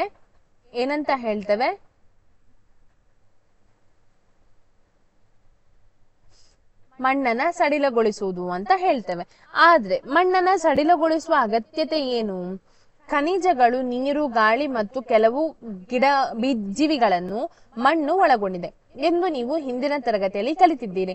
ಇದರ ಜೊತೆಗೆ ಸತ್ತ ಸಸ್ಯಗಳು ಮತ್ತು ಪ್ರಾಣಿಗಳು ಮಣ್ಣಿನಲ್ಲಿರುವ ಸೂಕ್ಷ್ಮ ಜೀವಿಗಳಿಂದ ವಿಘಟನೆಗೊಳ್ಳುತ್ತದೆ. ಆಯ್ತಾ? ಏನಾಗ್ತದೆ? ಸತ್ತ ಸಸ್ಯಗಳು ಮತ್ತೆ ಜೀವಿಗಳು ವಿಘಟನೆಗೊಳ್ಳುತ್ತದೆ. ಹೀಗೆ ಸತ್ತ ಸಸ್ಯಗಳಲ್ಲಿದ್ದ ಅನೇಕ ಪೋಷಕಾಂಶಗಳು ಮಣ್ಣಿಗೆ ಮರಳಿ ಸೇರಲ್ಪಡುತ್ತದೆ. ಈ ಪೋಷಕಾಂಶಗಳು ಪುನಃ ಸಸ್ಯಗಳಿಂದ ಹೀರಲ್ಪಡುತ್ತದೆ. ಅರ್ಥ ಆಗ್ತಾ ಉಂಟಾ? ಅಂದ್ರೆ ಯಾವುದೇ ಜೀವಿ ಸತ್ತಾಗ ಅದು ಕೊಳ್ತು ಹೋಗ್ತದೆ. ಆ ಕೊಳ್ತು ಹೋಗ್ಲಿಕ್ಕೆ ಕಾರಣ ಆಗುವುದು ಯಾರು? ಸೂಕ್ಷ್ಮಾಣು ಜೀವಿಗಳು. ಈ ಸೂಕ್ಷ್ಮಾಣು ಜೀವಿಗಳ ಕೊಳೆಯುವ ಕ್ರಿಯೆ ಕೊಳೆಸ್ತದಲ್ಲ, ಅದನ್ನ ನಾವು ಏನಂತ ಹೇಳ್ತೇವೆ ಗೊತ್ತಾ? ಅದನ್ನ ನಾವು ವಿಘಟನೆ ಅಂತ ಹೇಳ್ತೇವೆ. ಏನಂತ ಹೇಳ್ತೇವೆ? ವಿಘಟನೆ ಅಂತ ಹೇಳ್ತೇವೆ. ಕೊಳೆಸುವುದನ್ನ ವಿಘಟನೆ ಅಂತ ಹೇಳ್ತೇವೆ. ಈ ವಿಘಟನೆಯಿಂದ ಏನಾಗ್ತದೆ?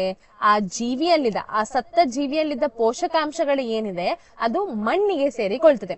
ಈ ಮಣ್ಣಿಗೆ ಸೇರಿಕೊಂಡ ನಂತರ ಪುನಃ ಯಾರಿಗೆ ಅದು ಹಿಂದಿರುಗ್ತದೆ? ಸಸ್ಯಗಳು ಅವುಗಳನ್ನ ಹೀರಿಕೊಳ್ಳುವ ಕಾರಣ ಸಸ್ಯಗಳಿಗೆ ಆ ಪೋಷಕಾಂಶಗಳು ದಕ್ಕುತ್ತದೆ.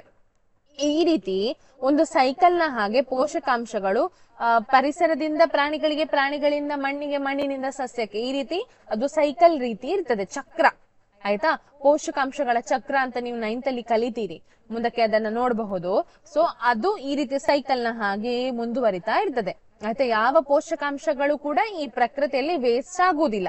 ಅದು ಮಣ್ಣಿಗೆ ಸೇರ್ತದೆ, ಮಣ್ಣಿನಿಂದ ಸಸ್ಯಕ್ಕೆ ಬರ್ತದೆ, ಸಸ್ಯದಿಂದ ಪುನಃ ಪ್ರಾಣಿಗೆ ಸೇರಲ್ಪಡ್ತದೆ. ಕೇವಲ ಕೆಲವು ಸೆಂಟಿಮೀಟರ್ಗಳಷ್ಟು ದಪ್ಪದ ಮಣ್ಣಿನ ಮೇಲ್ಪದರವು ಸಸ್ಯದ ಬೆಳವಣಿಗೆಯನ್ನ ಬೆಂಬಲಿಸುವುದರಿಂದ ಮಣ್ಣು ಸಡಿಲಗೊಳಿಸುವ ಪ್ರಕ್ರಿಯೆಯು ಪೋಷಕಾಂಶದಿಂದ ಸಮೃದ್ಧವಾದ ಮಣ್ಣನ್ನು ಮೇಲ್ಭಾಗಕ್ಕೆ ತರುತ್ತದೆ. ಆಯ್ತಾ? ಅನಂತರ ಏನಾಗ್ತದೆ ನೋಡಿ, ಈ ಪೋಷಕಾಂಶಗಳನ್ನ ಸಸ್ಯಗಳು ಬಳಸಿಕೊಳ್ಳುತ್ತವೆ. ಆದ್ದರಿಂದ ಮಣ್ಣನ್ನ ತಿರುವಿ ಹಾಕುವುದು ಮತ್ತು ಸಡಿಲಗೊಳಿಸುವುದು ಬೆಳೆಗಳನ್ನ ಬೆಳೆಯಲು ಅತಿ ಮುಖ್ಯವಾಗಿದೆ. ಯಾಕೆ ಹೇಳಿದ್ರೆ ಮಣ್ಣು ಅಂತ, ಈಗ ಇದೊಂದು ಮಣ್ಣಿದ್ರೆ ಮಣ್ಣಿನಲ್ಲಿ ಇಷ್ಟೇ ಒಂದು ಕೆಲವು ಸೆಂಟಿಮೀಟರ್ಗಳಷ್ಟು ಆಯ್ತಾ ಮಾತ್ರ ಮಣ್ಣು, ಒಳ್ಳೆ ಮಣ್ಣು ಇರ್ತದೆ, ಈ ದಪ್ಪ ಮಣ್ಣು ಇರ್ತದೆ. ಇದ್ರಲ್ಲಿ ಏನಿರ್ತದೆ? ಈ ಪೋಷಕಾಂಶಗಳೆಲ್ಲ ತುಂಬಿರ್ತದೆ. ಇಲ್ಲಿ ಪೋಷಕಾಂಶಗಳು ಇರ್ತದೆ. ಈ ಮಣ್ಣನ್ನ ನಾವು ಏನು ಕತ್ತಿ ಅಥವಾ ಏನು ಉಪಯೋಗಿಸಿ ಆ ಮಣ್ಣನ್ನ ತಿರುವಿ ಹಾಕುದ್ರಿಂದ ಸಸ್ಯಗಳಿಗೆ ಸರಿಯಾದ ಪ್ರಮಾಣದಲ್ಲಿ ಏನ್ ಸಿಗ್ತದೆ? ಪೋಷಕಾಂಶಗಳು ಸಿಗ್ತದೆ. ಸೊ ಅದಕ್ಕೋಸ್ಕರ ಕೂಡ ನಾವ್ ಏನ್ ಮಾಡ್ತೇವೆ? ಮಣ್ಣನ್ನ ತಿರುವಿ ಹಾಕ್ತೇವೆ. ಮಣ್ಣನ್ನ ತಿರುವಿ ಹಾಕಿ ಸಡಿಲಗೊಳಿಸುವ ಪ್ರಕ್ರಿಯೆಯನ್ನು ಉಳುಮೆ ಮಾಡುವುದು ಎನ್ನುತ್ತಾರೆ. ಇದು ಇಂಪಾರ್ಟೆಂಟ್. ಉಳುಮೆ ಮಾಡುವುದು ಎಂದರೇನು ಅನ್ನೋದು ಪ್ರಶ್ನೆ ಬರ್ತದೆ. ಮಣ್ಣನ್ನು ತಿರುವಿ ಹಾಕಿ ಸಡಿಲಗೊಳಿಸುವ ಪ್ರಕ್ರಿಯೆಯನ್ನ ಉಳುಮೆ ಮಾಡುವುದು ಎನ್ನುತ್ತಾರೆ. ಇದನ್ನು ನೇಗಿಲನ್ನು ಬಳಸಿ ಮಾಡಲಾಗುತ್ತದೆ. ನೇಗಿಲ್ ಅಂದ್ರೆ ಏನಂತ ಹೇಳಿ ತೋರಿಸ್ತೇನೆ ನಾನು ನಿಮ್ಗೆ ಮುಂದಕ್ಕೆ. ನೇಗಿಲನ್ನು ಬಳಸಿ ಮಾಡಲಾಗ್ತದೆ. ಆಯ್ತಾ? ಈ ನೇಗಿಲುಗಳನ್ನು ಮರ ಅಥವಾ ಕಬ್ಬಿಣದಿಂದ ಮಾಡಿರುತ್ತಾರೆ. ಒಂದು ವೇಳೆ ಮಣ್ಣು ಬಹಳಷ್ಟು ಒಣಗಿದ್ದರೆ ಉಳುಮೆ ಮಾಡುವ ಮೊದಲು ನೀರನ್ನ ಹಾಯಿಸ್ತಾರೆ. ಅಂದ್ರೆ ಮಣ್ಣು ತುಂಬಾ ಗಟ್ಟಿಯಾಗಿದೆ, ಆ ಮಣ್ಣಿನಲ್ಲಿ ತುಂಬಾ ವರ್ಷಗಳೇ ಆಗಿದೆ ಬೆಳೆಗಳನ್ನು ಬೆಳೆದದು, ಈಗ ಗಟ್ಟಿಯಾಗಿದೆ ಅಂತಿದ್ರೆ ಅದಕ್ಕೆ ಫಸ್ಟಿಗೆ ಒಂದು ನೀರ್ ಹಾಕ್ತಾರೆ, ಸರಿ ನೀರ್ ಹಾಕ್ತಾರೆ ಮಣ್ಣಿಗೆ. ಅದು ಮೆದು ಆಗ್ತದಲ್ವಾ? ಮೆದುವಾದ ನಂತರ ಏನ್ ಮಾಡ್ತಾರೆ? ಅದನ್ನ ಉಳುಮೆ ಮಾಡ್ತಾರೆ, ಅಂದ್ರೆ ಮಣ್ಣನ್ನ ಹದಗೊಳಿಸ್ತಾರೆ. ಉಳುಮೆ ಮಾಡಿದ ಜಮೀನು ಮಣ್ಣಿನ ದೊಡ್ಡ ಉಂಡೆಗಳನ್ನು ಹೊಂದಿರಬಹುದು. ಇವುಗಳನ್ನು ಹೆಂಟೆಗಳು ಅಂತ ಹೇಳ್ತಾರೆ. ಮಣ್ಣಿನ ದೊಡ್ಡ ಉಂಡೆಗಳನ್ನು ಏನಂತ ಕರಿತೇವೆ ನಾವು? ಹೆಂಟೆಗಳು ಎಂದು ಕರೆಯುತ್ತಾರೆ. ಈ ಹೆಂಟೆಗಳನ್ನು ಒಡೆಯುವುದು ಅತಿ ಮುಖ್ಯವಾಗಿದೆ. ಬಿತ್ತನೆ ಮಾಡಲು ಮತ್ತು ನೀರಾವರಿ ಉದ್ದೇಶಗಳಿಗಾಗಿ ಜಮೀನನ್ನು ಮಟ್ಟ ಮಾಡಬೇಕು. ಲೆವೆಲರ್ ಎಂಬ ಉಪಕರಣದ ಸಹಾಯದಿಂದ ಮಣ್ಣನ್ನ ಮಟ್ಟ ಮಾಡಲಾಗುತ್ತದೆ. ಕೆಲವು ವೇಳೆ ಉಳುಮೆಗೆ ಮೊದಲು ಮಣ್ಣಿಗೆ ಗೊಬ್ಬರವನ್ನು ಹಾಕಲಾಗುತ್ತದೆ. ಗೊಬ್ಬರವು ಮಣ್ಣಿನೊಂದಿಗೆ ಸರಿಯಾಗಿ ಮಿಶ್ರವಾಗಲು ಉಳುಮೆ ಸಹಾಯ ಮಾಡುತ್ತದೆ. ಬಿತ್ತನೆಗೆ ಮೊದಲು ಮಣ್ಣನ್ನು ತೇವಪೂರಿತಗೊಳಿಸಲಾಗುತ್ತದೆ. ನಾನ್ ನಿಮ್ಗೆ ಚಿತ್ರ ತೋರಿಸ್ತೇನೆ. ಆಗ ನಿಮ್ಗೆ ಅರ್ಥ ಆಗ್ತದೆ. ಆ ಮೂಲಕ ಹೇಳ್ತೇನೆ ನಾನು ನಿಮ್ಗೆ. ನೋಡಿ, ಇದು ಹೆಂಟೆಗಳು. ನಿಮ್ಗೆ ಇದು ಕೃಷಿಯ ಪದ್ಧತಿ, ಮಣ್ಣನ್ನ ಹದಗೊಳಿಸುವುದು ಅಂತ ಏನಿದೆ ನೋಡಿ, ಇದು ಲೆವೆಲರ್. ಆಯ್ತಾ, ಲೆವೆಲರ್ ಮಣ್ಣನ್ನ ಹದಗೊಳಿಸ್ಲಿಕ್ಕೆ. ಇದು ನೋಡಿ ಮಣ್ಣಿನ ಉಂಡೆಗಳು, ಹೆಂಟೆಗಳು ಅಂತ ಹೇಳ್ತೇವೆ. ಆಯ್ತಾ, ಇದನ್ನೇನಂತ ಹೇಳ್ತೇವೆ? ಹೆಂಟೆಗಳು ಅಂತ ಹೇಳ್ತೇವೆ. ಇದನ್ನ ಮಣ್ಣನ್ನ ನಾವು ಏನ್ ಮಾಡ್ಬೇಕು? ಹದ ಮಾಡ್ಬೇಕು. ಯಾಕೆ ಮಾಡ್ಬೇಕು? ಯಾವ್ದನ್ನ ಉಪಯೋಗಿಸಿ ಮಾಡ್ಬೇಕು ಅಂತ ಅರ್ಥ ಆಯ್ತು. ಯಾಕೆ ಹೇಳಿದ್ರೆ, ಒಂದು ಸೂಕ್ಷ್ಮಾಣು ಜೀವಿಗಳಿರ್ತದೆ, ಅವುಗಳೇನ್ ಮಾಡ್ತದೆ? ವಸ್ತುಗಳನ್ನ, ಸತ್ತ ಜೀವಿಗಳನ್ನ ಕೊಳೆಯಿಸ್ತದೆ. ಹಾಗಾಗಿ ಪೋಷಕಾಂಶಗಳು ಮಣ್ಣಿಗೆ ಸೇರಿಕೊಳ್ತದೆ. ಮಣ್ಣಿನಿಂದ ಪೋಷಕಾಂಶವನ್ನ ಬೇರುಗಳ ಮೂಲಕ ಹೀರಿಕೊಳ್ಳಲು ಮಣ್ಣು ಮೆದುವಾಗಿರ್ಬೇಕು ಒಂದು. ಮತ್ತೆ ಆ ಪೋಷಕಾಂಶಕ್ಕೆ ಅಂದ್ರೆ ಪೋಷಕಾಂಶವನ್ನ ಬಿಡುಗಡೆ ಮಾಡುವಂತಹ ಸೂಕ್ಷ್ಮಾಣು ಜೀವಿಗಳಿಗೆ ಬದುಕ್ಲಿಕ್ಕೆ ಈಸಿ ಆಗ್ಬೇಕು. ಅಂದ್ರೆ ಗಾಳಿ ಆ ಮೂಲಕ ಹೋಗ್ಲಿಕ್ಕೆ, ಪಾಸ್ ಆಗ್ಲಿಕ್ಕೆ ಇರ್ಬೇಕು, ಸುಲಭ ಆಗ್ಬೇಕು. ಅದಕ್ಕೆ ಕೂಡ ನಮ್ಗೆ ಏನ್ ಬೇಕು? ಆ ಮಣ್ಣು ಸುಲಭವಾಗಿರ್ಬೇಕು. ಈಗ ಮಣ್ಣಿಗೆ ನಾನಿಲ್ಲಿ ತೋರಿಸ್ತೇನೆ ನಿಮ್ಗೆ. ಮಣ್ಣನ್ನ ಹದ ಮಾಡುವಾಗ ಕೆಲವೊಮ್ಮೆ ಮೊದಲಿಗೆ, ಅಂದ್ರೆ ಬಿತ್ತನೆ ಮಾಡುವ ಮೊದಲಿಗೆ ಇದು ಫಸ್ಟ್ ಆದ್ರೆ ಇದನ್ನ ಸೆಕೆಂಡ್ ಆಗಿ ತಗೊಳ್ತಾರೆ. ಅಥವಾ ಮೊದಲು ಏನ್ ಮಾಡ್ತಾರೆ ಅಂತ ಹೇಳಿದ್ರೆ, ಮೊದಲು ಗೊಬ್ಬರ ಹಾಕ್ತಾರೆ ಮಣ್ಣಿಗೆ, ಅನಂತರ ಮಣ್ಣನ್ನ ಉಳುಮೆ ಮಾಡ್ತಾರೆ. ಇದನ್ನ ಈ ಮೊದಲನೇ ಸ್ಟೆಪ್ ಮತ್ತು ಮೂರನೇ ಸ್ಟೆಪ್ ಅನ್ನ ಆಚೀಚೆ ಮಾಡಬಹುದು. ಯಾಕೆ ಅಂತ ಹೇಳಿದ್ರೆ, ಮೊದಲಿಗೆ ಗೊಬ್ಬರ ಹಾಕಿ ಮಣ್ಣನ್ನ ಉಳುಮೆ ಮಾಡಿದಾಗ ಗೊಬ್ಬರ ಸರಿಯಾಗಿ ಮಣ್ಣಿನೊಂದಿಗೆ ಮಿಕ್ಸ್ ಆಗ್ತದೆ, ಮೇಲೆ ಕೆಳಗೆ ಸರಿಯಾಗಿ ಸಸ್ಯಗಳಿಗೆ ಪೋಷಕಾಂಶ ಸಿಗ್ತದೆ. ಆಗ ಮಣ್ಣನ್ನ ಮೆದು ಮಾಡ್ತಾರೆ, ಮಣ್ಣಿಗೆ ನೀರು ಹಾಕ್ತಾರೆ. ಅಂದ್ರೆ ಮೆದು ಮಾಡಿ ಮಣ್ಣಿನಲ್ಲಿ ನೀರಿನ ಅಂಶ ಇದ್ದಾಗ ಮಾತ್ರ ಬಿತ್ತನೆ ಮಾಡ್ತಾರೆ. ಯಾಕೆ? ಬಿತ್ತನೆ ಮಾಡಿದಾಗ ಆ ಗಿಡ ಮೊಳಕೆ ಆಗ್ಬೇಕಾದ್ರೆ ಅದಕ್ಕೆ ನೀರಿನ ಅಂಶ ಬೇಕು ಅಲ್ವಾ? ಆ ನೀರಿನ ಅಂಶ ಸಿಗ್ಬೇಕಾದ್ರೆ ಅದಕ್ಕೆ ಏನ್ ಮಾಡ್ಬೇಕು? ಮಣ್ಣಿಗೆ ನೀರನ್ನ ಹಾಕಬೇಕು. ಕೆಲವೊಂದು ಕೃಷಿ ಉಪಕರಣಗಳ ಬಗ್ಗೆ ಕಲೀಲಿಕ್ಕಿದ್ದೇವೆ, ಅದನ್ನ ಕಲಿಸಿದೆ ಮುಗಿಸ್ತೇನೆ ನಾನು.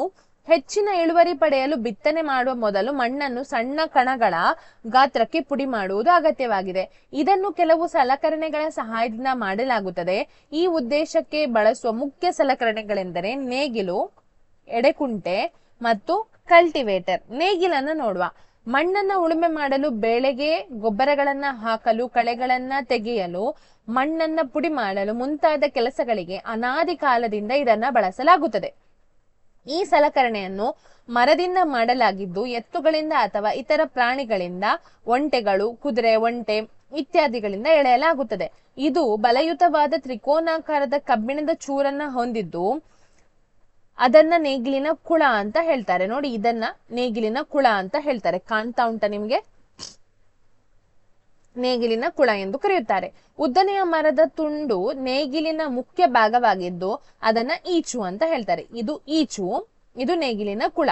ಈಚಿನ ಒಂದು ತುದಿಯಲ್ಲಿ ಹಿಡಿಕೆ, ಮೇಣಿ ಇರ್ತದೆ. ಹಿಡಿಕೆ ನೋಡಿ, ಅದನ್ನ ಹಿಡಿಲಿಕ್ಕೆ ಮೇಣಿ ಇರುತ್ತದೆ. ಈಚಿನ ಇನ್ನೊಂದು ತುದಿಯಲ್ಲಿ ಎತ್ತುಗಳ ಕುತ್ತಿಗೆಗೆ ಎಳೆದಿಡುವ ನೊಗಕ್ಕೆ ಕಟ್ಟಲಾಗ್ತದೆ. ಈಗ ನಾನು ನಿಮ್ಗೆ ತೋರಿಸ್ತೇನೆ.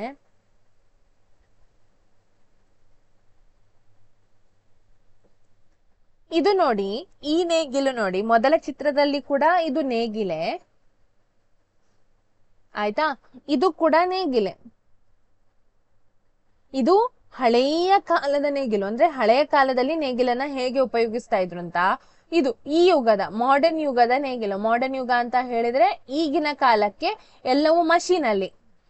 ಇದನ್ನ ಎತ್ತುಗಳಿಗೆ ಕೂಡ ಕಟ್ಟಬಹುದು, ಅಥವಾ ಅದನ್ನು ಬಿಟ್ರೆ ಈ ಟ್ರಾಕ್ಟರಿಗೆಲ್ಲ ಕಟ್ಟಿ ಕೂಡ ಮಣ್ಣನ್ನ ಹದ ಮಾಡ್ಲಿಕ್ಕೆ ಇದನ್ನು ಉಪಯೋಗಿಸ್ತಾರೆ. ಇದು ನೋಡಿ, ಇದು ಈಚು ಅಲ್ವಾ? ಇದು ನೊಗ ಅಂದ್ರೆ ಇದು ಒಂದು ಎತ್ತಿಗೆ ಹೀಗೆ ಕಟ್ಟಿರ್ತಾರೆ, ಅದಕ್ಕೆ ನೊಗ ಅಂತ ಹೇಳ್ತಾರೆ. ಇದು ಮೇಣಿ ಅಲ್ವಾ? ಕೈಯಲ್ಲಿ ಹಿಡಿಯುವಂತಹದ್ದು, ಆ ಹಿಡಿಕೆ ಏನಿದೆ ಅದನ್ನ ಮೇಣಿ ಅಂತ ಹೇಳ್ತಾರೆ. ಇದು ಈಚು ಅಂತ ಹೇಳ್ತಾರೆ. ಇದನ್ನ ಈಚು ಹೇಳಿದ್ರೆ ಯಾವುದು? ಇಲ್ಲಿ ಈಚು ಹೇಳಿದ್ರೆ ನಾನು ನಿಮ್ಗೆ ತೋರಿಸ್ತೇನೆ. ಈಚು ಹೇಳಿದ್ರೆ ಯಾವುದು ಅಂತ ಹೇಳಿ.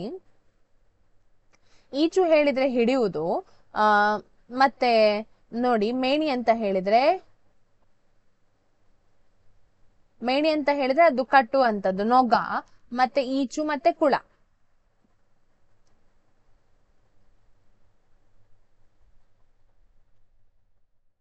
ಇಲ್ಲಿ ನೋಡಿ, ಇದು ಈಚು, ಇದು ಉಂಟಲ್ಲ, ಇದು ಈಚು.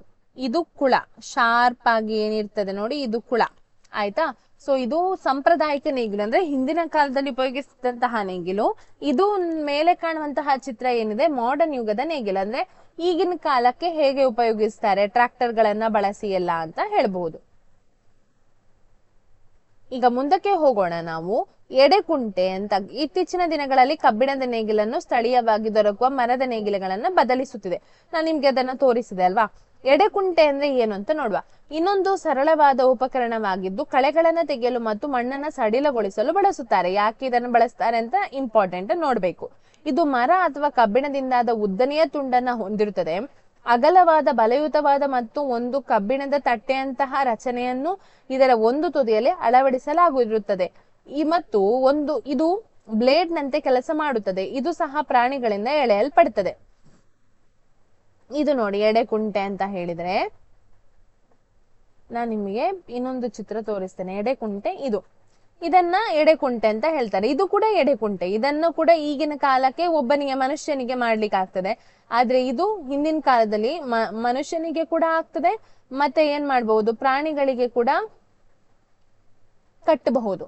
ಆಯ್ತಾ? ಇದು ಈಗಿನ ಕಾಲದ್ದು ಮಾಡರ್ನ್ ಯುಗದ, ಅಂದ್ರೆ ಹೊಸ ಯುಗದ ಎಡೆಕುಂಟೆಗಳು ಹೀಗೆ ಕಾಣ್ತದೆ. ಆಯ್ತಾ? ಅದನ್ನ ಸೈಕಲ್ ಮೂಲಕ ಹೀಗೆ ದೂಡ್ತಾ ಹೋಗುದು. ಇಲ್ಲಿಂದ ಈ ಜಾಗ ಕಾಣ್ತದ, ಇಲ್ಲಿಂದ ಹಿಡಿದು ದೂಡ್ತಾ ಹೋಗುದು. ಆ ರೀತಿ ಕೂಡ ಮಾಡ್ತಾರೆ ಎಡೆಕುಂಟೆ. ಎಡೆಕುಂಟೆ ಅಂತ ಗೊತ್ತಾಯ್ತಾ? ನೋಡಿದ್ರಲ್ವಾ ಎಡೆಕುಂಟೆ ಅಂದ್ರೆ ಏನು ಅಂತ ಹೇಳಿ. ಇದನ್ನ ಯಾಕೆ ಉಪಯೋಗಿಸ್ತಾರೆ ಎಡೆಕುಂಟೆಯನ್ನ? ಯಾಕೆ ಹೇಳಿದ್ರೆ, ಕಾಣ್ತದಲ್ಲ ಎಲ್ಲರಿಗೆ? ಓಕೆ. ಇದನ್ನ ಯಾಕೆ ಉಪಯೋಗಿಸ್ತಾರೆ? ಯಾಕೆ ಹೇಳಿದ್ರೆ ಕಳೆಗಳನ್ನ ತೆಗೆಯಲು, ಮಣ್ಣನ್ನ ಸಡಿಲಗೊಳಿಸಲು ಉಪಯೋಗಿಸ್ತಾರೆ. ಇದು ಕೂಡ ಮರದಿಂದ ಮಾಡಲ್ಪಟ್ಟಿದೆ. ಮತ್ತೆ ಒಂದು ಕಬ್ಬಿಣದ ತಟ್ಟೆ, ಎದುರಿಗೆ ಅಗಲವಾದ ತಟ್ಟೆ ಕಾಣ್ತದೆ ಬ್ಲೇಡ್ ನ ಹಾಗೆ. ಆಯ್ತಾ? ಇದನ್ನು ಮಣ್ಣನ್ನು ಹದಗೊಳಿಸ್ಲಿಕ್ಕೆ ಇದರಿಂದ ಸುಲಭ ಆಗ್ತದೆ. ಮತ್ತೆ ನೋಡಿ ಕಲ್ಟಿವೇಟರ್. ಇತ್ತೀಚಿನ ದಿನಗಳಲ್ಲಿ ಟ್ರಾಕ್ಟರ್ ನಿಂದ ಎಳೆಯುವ ಕಲ್ಟಿವೇಟರ್ ನಿಂದ ಉಳುಮೆಯನ್ನ ಮಾಡಲಾಗುತ್ತದೆ. ಕಲ್ಟಿವೇಟರ್ ನ ಬಳಕೆಯಿಂದ ದೈಹಿಕ ಶ್ರಮ ಮತ್ತು ಸಮಯದ ಉಳಿತಾಯವಾಗುತ್ತದೆ. ಅಂದ್ರೆ ಇದನ್ನ ಟ್ರಾಕ್ಟರ್ಗೆ ಕಟ್ಟಿ ಮಾಡುವುದರಿಂದ, ಕಲ್ಟಿವೇಟರ್ ಏನಿದೆ ನೋಡಿ, ಅದರಿಂದ ಮನುಷ್ಯನಿಗೆ ಅವನ ಕೆಲಸ ತುಂಬಾ ಸುಲಭ ಆಗ್ತದೆ. ಅಂದ್ರೆ ಮನುಷ್ಯ ಅಂದ್ರೆ ಇದಕ್ಕೆ ಕೂಲಿ ಕೆಲಸದವರು ಬೇಕಂತ ಇರುವುದಿಲ್ಲ, ಒಬ್ಬನೇ ಇದ್ರೆ ಸಾಕು. ಇದು ಕಲ್ಟಿವೇಟರ್ ನೋಡಿ. ಕಲ್ಟಿವೇಟರ್ ಇದ್ರ ಮೂಲಕ ಆಕ್ಚುಲಿ ಇಲ್ಲೆಲ್ಲ ಇದಕ್ಕೆ ಇದರಿಂದ ಬಿತ್ತನೆ ಕೂಡ ಮಾಡಬಹುದು. ಕಲ್ಟಿವೇಟರ್ ನಿಂದ ಮಣ್ಣನ್ನು ಕೂಡ ಇದು ಚುಪ್ಪು ಚುಪ್ಪಾಗಿರೋದ್ರಿಂದ ಮಣ್ಣನ್ನು ಕೂಡ ಏನ್ ಮಾಡ್ತದೆ, ಅದು ಹೀಗಿದ್ದಾಗ ಮಣ್ಣನ್ನ ಸಡಿಲಗೊಳಿಸ್ಲಿಕ್ಕೆ ಸಹಾಯ ಮಾಡ್ತದೆ. ಈಗಿನ ಕಾಲದಲ್ಲಿ ಇದನ್ನ ನೋಡಿ, ಇದನ್ನ ಟ್ರಾಕ್ಟರ್ಗೆ ಕೂಡ ಕಟ್ಟಿಕೊಂಡು ಏನ್ ಮಾಡ್ತಾರೆ, ಕೆಲಸ ಮಾಡ್ತಾರೆ. ಹಾಗೆ ಮಾಡುದ್ರಿಂದ ಅದನ್ನ 4-5 ಜನರು ಮಾಡುವ ಕೆಲಸವನ್ನ ಒಬ್ಬರಿಗೆ ಮಾಡಬಹುದು ಅಲ್ವಾ. ಸೊ ಒಬ್ಬರಿಗೆ ಇಡೀ, ಮತ್ತೆ ಟೈಮ್ ಸಹ ಸೇವಿಂಗ್. ಅದು ಅಷ್ಟು ಜನ ಅದಕ್ಕೆ ಕೆಲಸಕ್ಕೆ ಜನ ಕೂಲಿಬೇಕಂತ ಇರುವುದಿಲ್ಲ. ಮತ್ತೆ ಏನ್ ಮಾಡಬಹುದು, ಬೇಗ ಮಾಡಬಹುದು. ಮನುಷ್ಯನಿಗೆ ಅದ್ರ ದೈಹಿಕ ಶ್ರಮ ಅಂದ್ರೆ ಅವನ ಶಕ್ತಿ ಹೋದಷ್ಟು ಅವನಿಗೆ ಊಟ ಮಾಡ್ಲಿಕ್ಕೆ ಸ್ವಲ್ಪ ಹೊತ್ತು ಬೇಕು ಅಲ್ವಾ, ಸ್ವಲ್ಪ ರೆಸ್ಟ್ ಮಾಡ್ಬೇಕು. ಕೂಲಿಯವರಿಗೆ ಹಾಗೆ ಅಲ್ವಾ, ಅಂದ್ರೆ ಅವರಿಗೆ ಅವರ ಟೈಮ್ ಕೊಡ್ಬೇಕು ನಾವು ಅಲ್ವಾ. ಆದ್ರೆ ಇದನ್ನ ಮನೆಯ ಯಾರ ಯಜಮಾನ ಇರ್ತಾರ ಇದ್ರವರು, ಅವರಿಗೆ ಮಾಡಬಹುದು. ಅಥವಾ ಯಾರಾದ್ರೂ ಕೂಲಿಯವರಿದ್ರೆ ಅವರಿಂದ ಕೂಡ ಅದನ್ನ ಮಾಡಿಸಬಹುದು. ಅಂದ್ರೆ ಆ ರೀತಿ ಇರ್ತದೆ ಅನ್ನೋದು. ಆಯ್ತಾ? ಇದಿಷ್ಟು ಟ್ರಾಕ್ಟರ್ ನ ಬಗ್ಗೆ, ಕಲ್ಟಿವೇಟರ್ ನ ಬಗ್ಗೆ. ಒಂದ್ ನಿಮಿಷ. ಓಕೆ. ಈ ಇವತ್ತಿನ ತರಗತಿಯಲ್ಲಿ ಇದಿಷ್ಟೇ ಸಾಕು. ನಾಳಿನ ತರಗತಿಯಲ್ಲಿ ಇದರ ಉಳಿದ ಭಾಗಗಳನ್ನ ನಾವು ಕಲಿಯುವ. ಈ ಪಾಠ ಅರ್ಥ ಆಗಿದೆ ಅಂತ ಹೇಳಿ ಭಾವಿಸ್ತೇನೆ. ನಿಮ್ಗೆ ವಿಡಿಯೋ ಇಷ್ಟ ಆಗಿದ್ರೆ ಲೈಕ್ ಮಾಡಿ, ಶೇರ್ ಮಾಡಿ ಮತ್ತು ಚಾನಲ್ ಅನ್ನ ಸಬ್ಸ್ಕ್ರೈಬ್ ಮಾಡಿ. ಎಲ್ಲರಿಗೂ ಧನ್ಯವಾದಗಳು. Thank you.